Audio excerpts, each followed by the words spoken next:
In this video students, we will talk about some standard results. तो पहला formula है यहाँ पे integral from 0 to pi by 2 log of sin x dx is equal to integral from 0 to pi by 2 log cos x dx, और इसका value आ जाता है minus ln2 into pi by 2 या फिर minus pi by 2 into ln2. And the other result that we have here is integral from 0 to pi by 2 log tan x dx is equals to integral from 0 to pi by 2 log cot x dx, and this integral is basically equal to 0. So these are the two results. ये standard results है, इसको हमको याद रखना है. अभी हम क्या करेंगे, अभी हम इन दोनों results को एक एक करके prove करने की कोशिश करेंगे. So let us begin with the first result. So first वाला.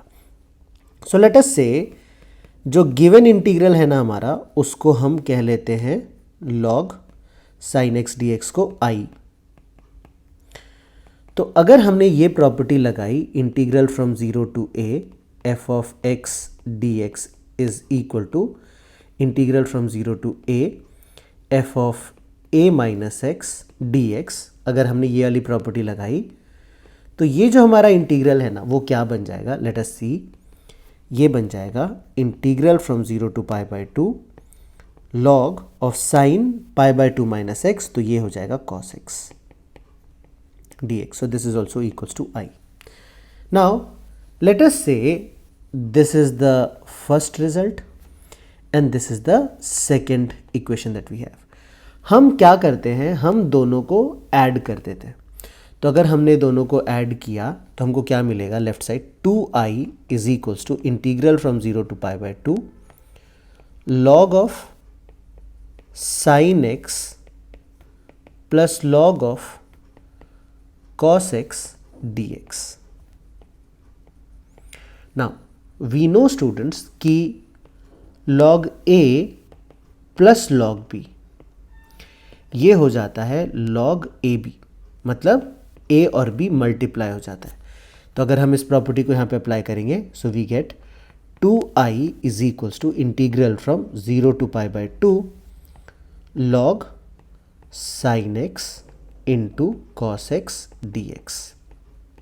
अब हम क्या करें, अब हम यहाँ पे sin 2 थीटा का फॉर्मूला अप्लाई करने के लिए 2 से मल्टीप्लाई डिवाइड कर देते हैं, और ये क्या बन जाता है, ये बन जाता है integral from 0 to pi by 2 log sin 2x upon 2 dx. And again if we use the property log of a by b, this is equals to log a minus log b. अगर हम इसको apply करते हैं तो ये हमारा क्या बन जाएगा, ये बन जाएगा integral from 0 to pi by 2 log of sin 2x dx minus integral from 0 to pi by 2 log 2 dx. ये हो जाता है. सो लेट अस से कि ये जो हमारा इंटीग्रल है ना, ये इसको हम लोग I1 कह लेते हैं और इसको हम लोग I2 कह लेते हैं. सो वी से this is I1 and this is I2. तो हम लोग सबसे पहले क्या करते हैं, I2 थोड़ा सिंपल लग रहा है तो हम लोग पहले I2 को कैलकुलेट कर लेते हैं.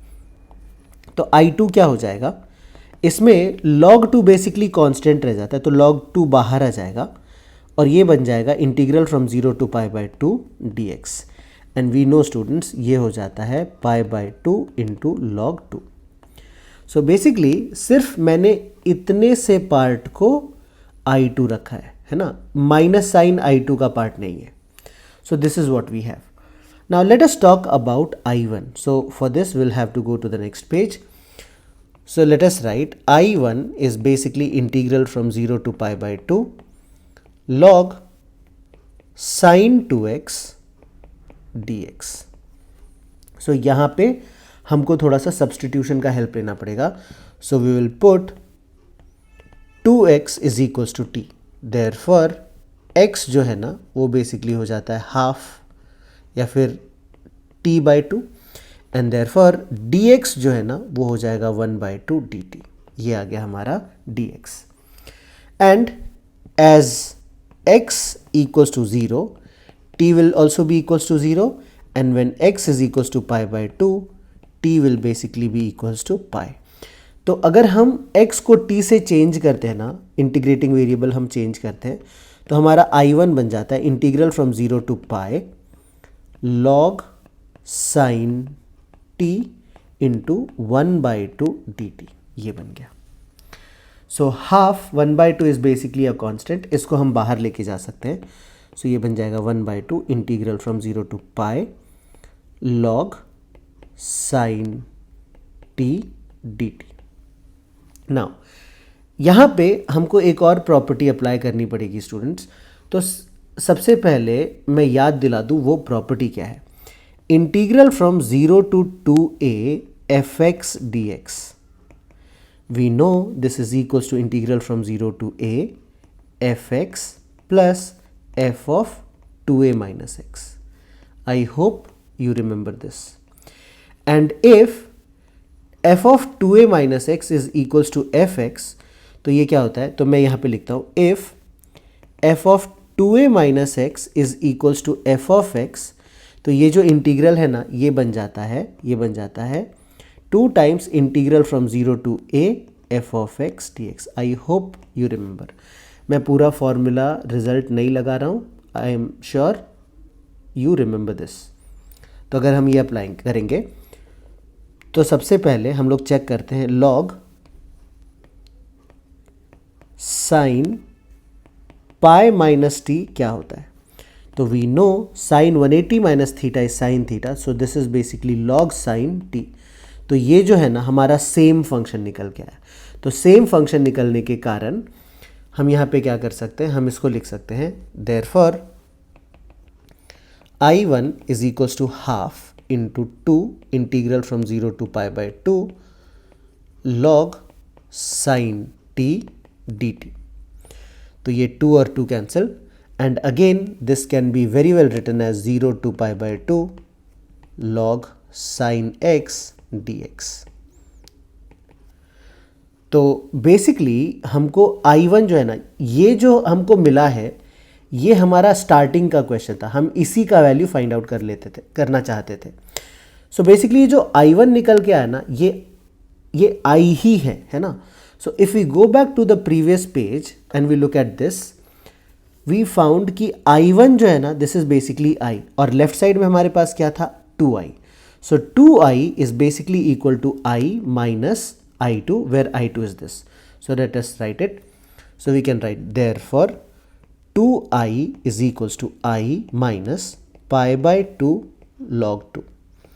तो अगर I को हम लेफ्ट साइड लेके जाएंगे तो 2i minus I becomes I is equals to minus pi by 2 log 2, and this was the result we were trying to prove.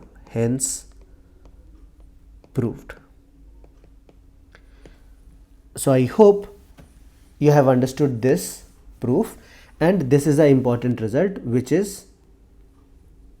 used at many places.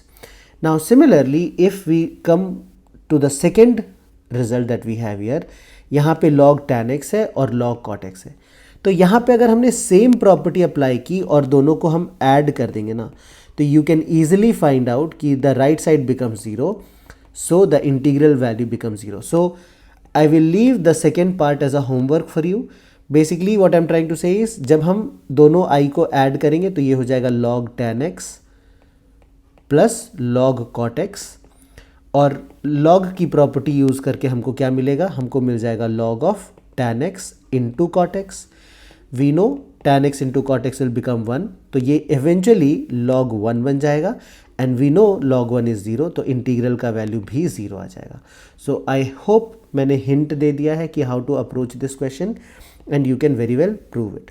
So these are important 2 results which is required to be remembered.